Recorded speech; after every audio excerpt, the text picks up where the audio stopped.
Hello दोस्तों, कैसे हैं सब। मैं हिमांशु स्वागत करता हूं आप सबका आपके अपने चैनल कॉमिक वर्ल्ड पर। तो चलिए दोस्तों, शुरू करते हैं राज कॉमिक्स में नागराज की अगली कॉमिक्स काल कराल। बात आश्चर्यजनक तो है, और मैं समझता हूं कि ये अब तक की सबसे बड़ी वैज्ञानिक खोज साबित होने वाली है। कमाल है।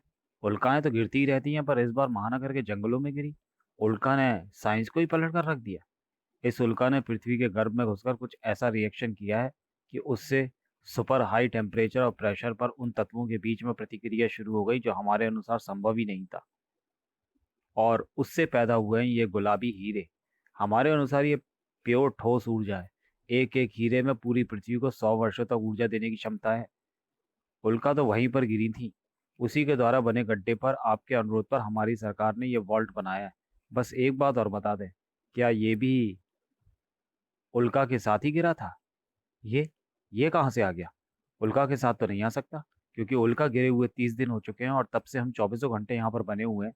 इसको तो कभी नहीं देखा। पर ये हमारी Z+ कैटेगरी की सुरक्षा को भेद कर और वॉल्ट के 1 फुट मोटे स्टील के दरवाजे को तोड़कर तो अंदर घुस नहीं सकता। कौन हो तुम, कहाँ से आए हो, और अंदर कैसे आ गए?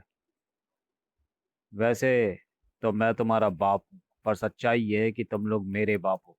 और मैं कहीं बाहर से नहीं आया हूँ, सीधा यहीं पर आया हूँ। और मेरे यहाँ आने का कारण है ये गुलाबी हीरे जो मेरे हैं। कुछ गड़बड़ है, पकड़ो इसे। पकड़ना क्या सर, इसको सीधा उड़ा देते हैं, जिंग जिंग। उड़ तो ये पहले से रहा है, और गोली मत चलाना, क्योंकि इन मशीनों में जो कूलिंग गैस है, बड़ा बड़ा वे ज्वलनशील है। ओ भा।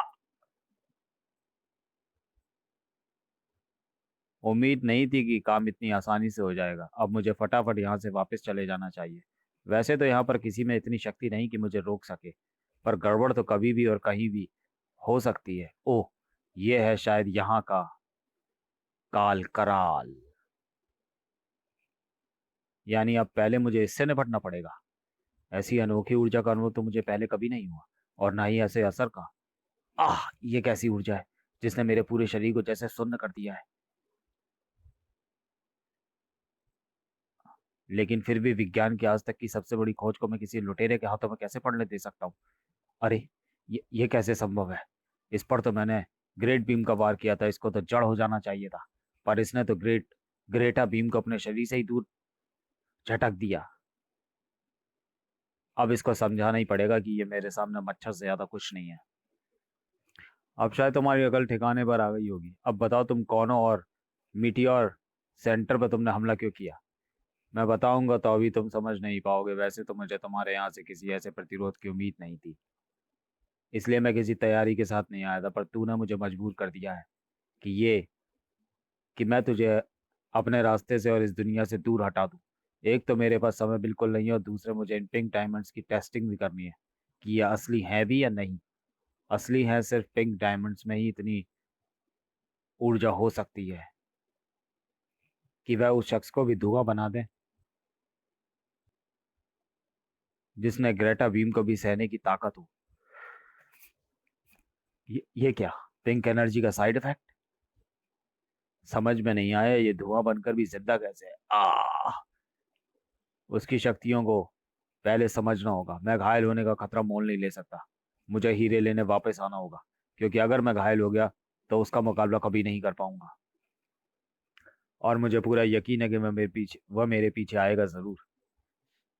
इस जार जैसे मटेरियल मैंने तो आज तक नहीं देखा। हमने इस पिंक डायमंड को सुरक्षित रखने के लिए जिन यंत्रों का निर्माण एक बड़े हॉल में किया था, वह काम इस छोटी सी जगह में कर देना कमाल है। यानी वह शख्स जो भी है, तकनीक में हमसे बहुत आगे है। और मुझे पूरी आशंका है कि वह इन हीरो को लेने के लिए वापस आएगा। आपको इन हीरो के लिए कड़ा सुरक्षा प्रबंध करना होगा। मुझे लगता है कि यह इंतजाम नाकाफी होगा। अब क्या यहाँ न्यूक्लियर मिसाइलों की तैनाती के लिए एप्लीकेशन देनी होगी? उससे हमें ज़्यादा नुकसान होगा। मेरी सलाह माने तो आप आर्मी के साथ साथ यहाँ पर स्नेक आई गार्ड की भी तैनाती कर दें।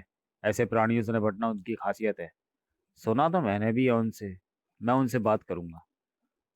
फॉरेस्ट लैब के वैज्ञानिक तो भाग्यशाली थे कि वहां पर हुए हादसे में किसी की मौत नहीं हुई, और मैं चाहूंगा कि यहाँ पर भी कोई अनहोनी ना हो। कमाल है, असंभव। मैं नहीं मानता कि ऐसा हो भी सकता है। तुझे तो खैर छोड़। हर बार तुझे समझाकर मेरा सिर तो खाली हो जाता है, पर तेरा भरता नहीं है। देख, ये यंत्र मैंने नागराज का संकेत पाने के लिए बनाया था। अगर नागराज हमारे पास आ रहा होता तो ये संकेतक अपनी सामान्य स्थिति 10 से 11 पर सरक जाता, पर अभी ये 9 पर है। क्या हुआ भतीजा? क्या हुआ? भतीजा हमारी तरफ आ रहा है क्या? आपने तो डरा ही दिया था। यानी आपको किसी ऐसे के संकेत मिल रहे हैं जिसकी पावर नागराज से भी कम है। तो डरना क्या, आने तो निपट लेंगे।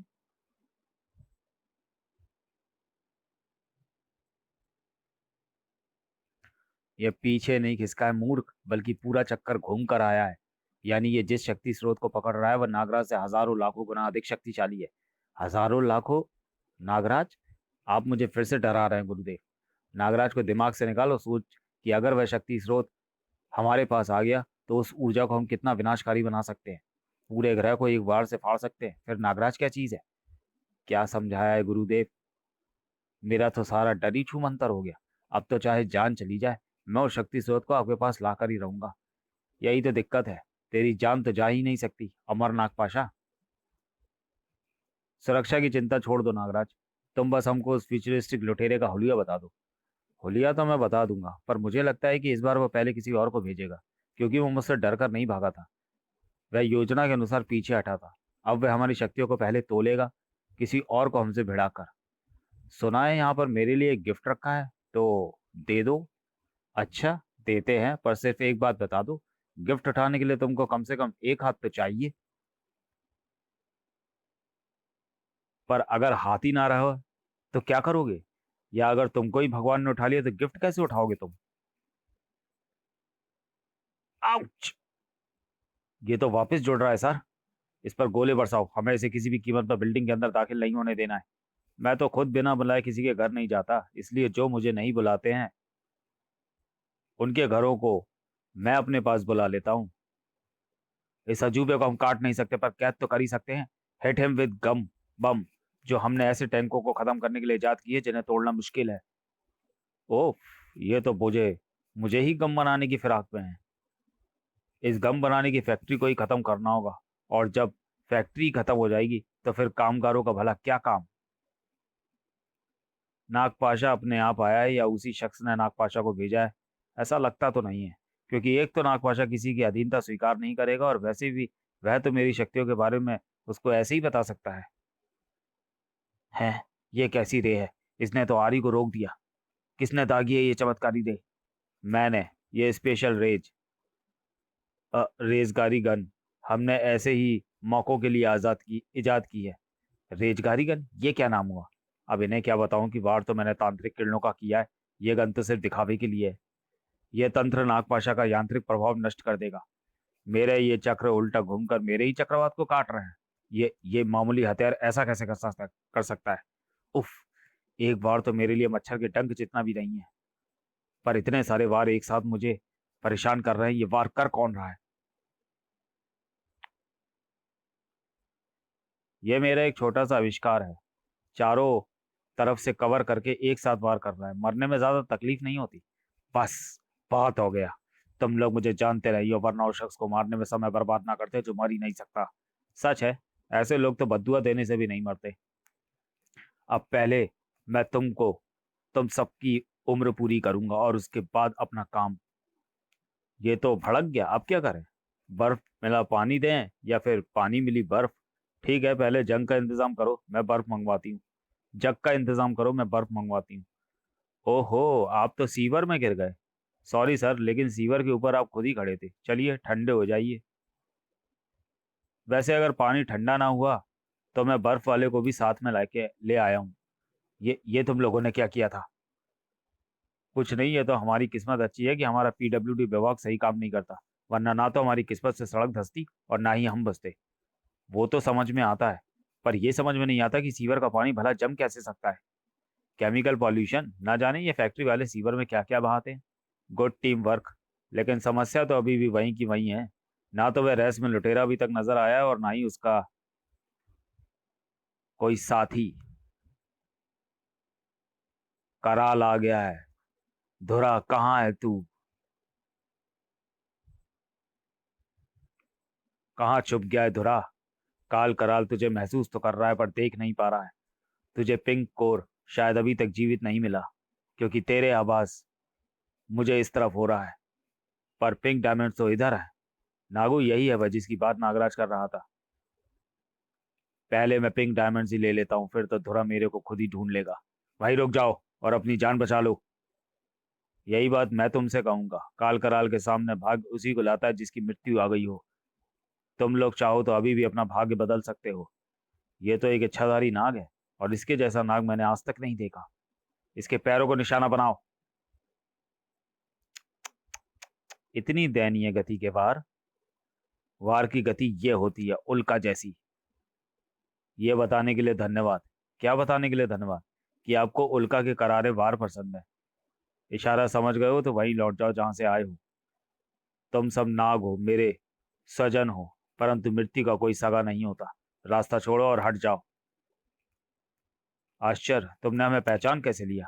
हमारे नागरूप तो मांत्रिक धातु के नेम पेज के कवच से रक्षित है। इस सर्प में कुछ अद्भुत है, पता करना पड़ेगा। सुडांगी को काल को भी वश में करने के तरीके आते हैं।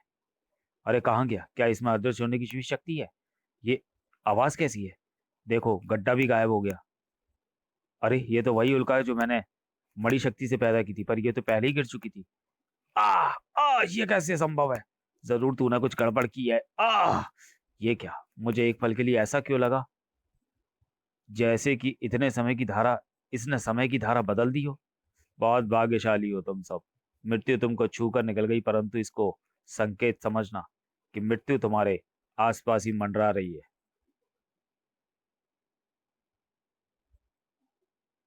तुम मेरे कहने से पहले ही समझ गए। कौन है तू? मौत की आंखों में आंखें डालने से नहीं हिचकिचा रहा है? अगर तुम मौत हो तो मैं मौत को कंधों पर ढोने वाला यमदूत हूँ। कौन हो तुम सब? गुलाबी हीरे के आती अचानक कहाँ से प्रकट होने लगे हो? सच बोलोगे तो मदद पाओगे, छल करोगे तो नागराज के हाथों यमलोक जाओगे। तो चलिए दोस्तों, वीडियो को यहीं समाप्त करते हैं और मिलते हैं काल कराल के दूसरे भाग में अगले वीडियो में। तब तक के लिए धन्यवाद।